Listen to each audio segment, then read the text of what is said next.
Katie Logan, ambition has never been about conquest alone. It has always been about reclamation. Of identity, of voice, of a legacy long overshadowed by larger names and louder egos.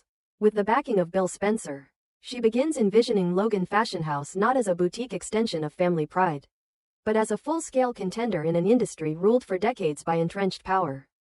Bill's support is pragmatic, financial, and strategic, yet Katie's drive comes from something more personal. She wants Logan Fashion House to stand on its own merit, not as a reaction to Forrester dominance, but as a declaration that innovation does not belong to one bloodline alone. To achieve that, she knows the brand must be anchored by a creative force whose name alone commands respect. The realization that follows is as daring as it is controversial.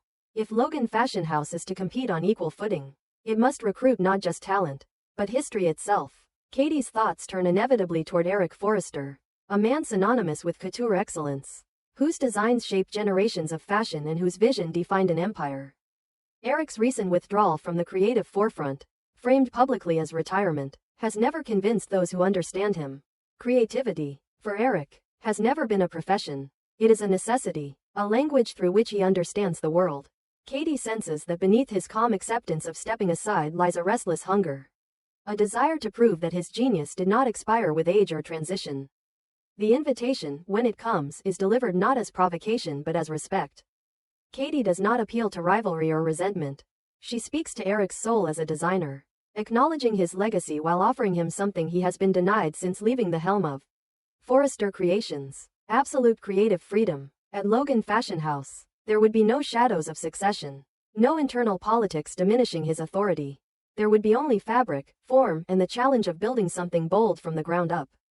For Eric, the offer lands like an echo from his earliest days in fashion, when ambition was unburdened by expectation and creation felt limitless. Eric's internal struggle is profound. Loyalty has always been his compass, and Forrester Creations is not merely a company. It is his life's work, his family's identity, his name etched into every seam of its success. Yet retirement has left him feeling diminished, reduced to a symbol rather than a force. Watching from the sidelines has cost him more than he admits. The idea of returning to the cutting table, of shaping silhouettes that challenge and redefine modern couture, reignites something dormant within him. The question is not whether he can still do it, but whether he has the right to want more after stepping away. Days of contemplation follow, marked by moments of doubt and flashes of clarity. Eric considers the meaning of legacy, questioning whether it is preserved by remaining static or by continuing to evolve. He recognizes that his presence at Logan Fashion House would be interpreted as betrayal. Yet he also understands that stagnation is its own kind of betrayal. To oneself, to creativity, to the art that gave his life meaning. In accepting Katie's offer, Eric would not be rejecting his past, but expanding upon it, proving that vision is not confined to a single house or surname. When Eric finally accepts the position of chief designer at Logan Fashion House, the decision is made with resolve rather than defiance. He commits himself fully, determined to elevate the brand into a powerhouse defined by innovation, craftsmanship, and fearless design. For the first time in years, he feels alive in a way that transcends nostalgia. The studio becomes a sanctuary of possibility, where ideas flow unrestrained and the future feels tangible. Eric is no longer a legend resting on history, he is an architect of what comes next. The news spreads rapidly, igniting shockwaves that reverberate throughout Forrester Creations. What might have been dismissed as rumor solidifies into fact, and the reaction is immediate and visceral. Employees whisper, investors speculate, and long-standing alliances tremble under the weight of disbelief. The idea that Eric Forrester would align himself with a rival brand feels inconceivable, almost sacrilegious. Yet the truth stands undeniable. The founder has crossed the divide, and the balance of power has shifted. For Rich Forrester, the revelation cuts deeper than professional rivalry.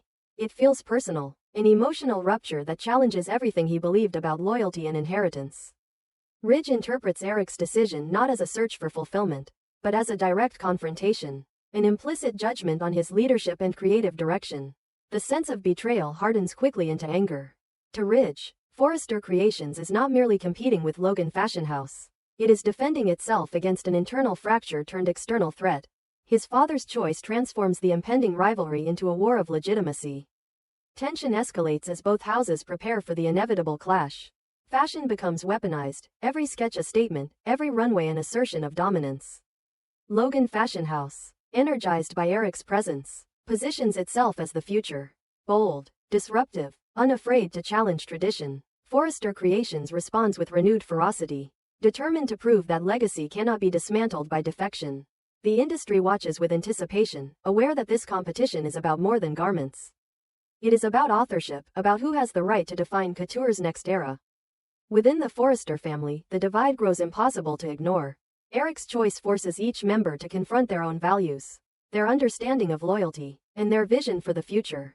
Some view his move as courageous, a refusal to fade quietly. Others see it as an unforgivable affront that undermines the very foundation he built. Conversations once rooted in shared purpose now bristle with resentment and uncertainty.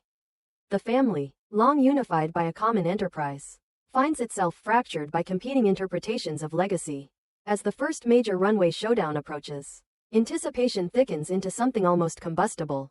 Both houses understand that the outcome will redefine the fashion hierarchy of Los Angeles. Victory will not merely secure market share, it will validate a philosophy. For Eric, stepping onto the battlefield opposite his own name is bittersweet, yet he does not waver. He believes that creation, not allegiance, defines a designer's worth. For Ridge, the stakes are existential, a test of whether the house can survive its founder's departure without losing its soul. In the end, the conflict between Logan Fashion House and Forrester Creations becomes a mirror reflecting the cost of ambition and the price of reinvention. Eric's decision reshapes the industry, but it also reshapes the family he leaves behind. Whether this rivalry ends in triumph or tragedy, one truth remains unassailable: fashion, like legacy, is never static. It is forged through risk, sustained by vision, and defined by those brave enough to choose evolution over comfort, even when the cost is everything they once held sacred. When Thomas Forrester steps fully into his role as the newly appointed lead designer at Hope for the future, the shift is not immediate chaos, but something far more unsettling. Order imposed with surgical precision. At first, his changes appear logical, even admirable. He reorganizes workflows, accelerates production timelines, and introduces design concepts that command attention in the room. His confidence is undeniable, his talent indisputable. Yet beneath the surface of efficiency lies an unmistakable undercurrent of control. A growing tendency to move unilaterally, to make decisions that reshape the brand's identity without the collaborative dialogue that once defined it. What begins as leadership slowly reveals itself as dominance.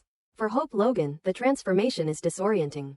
Hope for the future was never meant to be a vessel for one person's ego or redemption arc. It was built on intention, empathy, and a belief that fashion could reflect values rather than overwrite them. Hope senses almost immediately that something fundamental is changing, though she struggles at first to name it. Meetings end without her input. Designs are approved before she sees them. Messaging shifts subtly but decisively, moving away from inclusivity and emotional resonance toward a sharper, more provocative aesthetic that feels foreign to the line's original purpose. Each small exclusion chips away at her authority, not loudly enough to spark confrontation, but persistently enough to erode her confidence. Thomas justifies his actions with professional language that leaves little room for rebuttal. He speaks of market relevance, brand evolution, and creative risk, framing his vision as necessary progress rather than personal ambition. In his mind, hope for the future is stagnating, constrained by sentimentality and caution. He believes he is rescuing it from irrelevance, and perhaps, in some darker corner of his psyche, rescuing himself in the process. Control becomes synonymous with clarity, and collaboration begins to feel, to him, like interference. He does not see himself as manipulating Hope. He sees himself as leading her toward a future she is too afraid to claim. Hope, however, feels the weight of that future pressing down on her chest. The more Thomas asserts himself, the more she is forced into a defensive posture she never wanted. She finds herself rehearsing arguments she once assumed she would never need to make, questioning decisions she once trusted would be shared. The pressure is not merely professional, it is deeply personal. Thomas's presence carries history, emotional complexity, and unresolved dynamics that blur boundaries Thomas insists are purely professional. Hope begins to recognize a familiar pattern, one where admiration quietly mutates into entitlement, where partnership becomes possession under the guise of support. The line between creative leadership and personal manipulation grows increasingly thin. Thomas begins framing disagreements as misunderstandings rather than differences of opinion, subtly reframing Hope's resistance as insecurity or fear of change. He positions himself as the stabilizing force, the visionary willing to make hard choices, while Hope is cast, gently but persistently, as the emotional counterweight that must be managed. The irony is not lost on her. The brand built on empowerment is becoming the stage for her own marginalization. She feels watched, assessed, and guided in ways that strip her of autonomy while claiming to protect her. Internally, Hope wages a quiet war. She questions whether her discomfort is rooted in ego or intuition, whether she is resisting growth or defending her identity. Thomas's talent complicates everything. His designs are strong. His instincts are often right. Public response begins to validate his direction, making it harder for Hope to articulate her unease without sounding obstructive. Yet success does not erase the cost. Each victory feels hollow when it is achieved through silence rather than consent. Hope senses that if she yields now, the line will no longer belong to her in any meaningful way. And worse, she may no longer recognize herself within it. As Thomas's grip tightens, his motivations become more difficult to separate from his emotional investment. Control over the brand starts to mirror control over the narrative of his redemption. His growth, his place in Hope's life. He believes that proving himself indispensable professionally will inevitably bind Hope to him. Personally, not through force, but through reliance. This belief, unspoken yet powerful, drives him to push harder, to consolidate influence before doubt can destabilize his authority. He frames his actions as protection, but protection that does not ask permission is indistinguishable from confinement. Hope's breaking point does not arrive in a dramatic explosion, but in a moment of quiet clarity. She realizes that compromise has slowly become capitulation, and that her silence is being mistaken for consent. The fear that once kept her cautious gives way to resolve. She understands now that maintaining peace at the expense of her voice is not leadership, but surrender. The brand cannot survive as a reflection of empowerment if its founder is reduced to a symbol, rather than a decision-maker. Hope begins preparing to reclaim her role, not by undermining Thomas's talent, but by asserting boundaries he has systematically erased.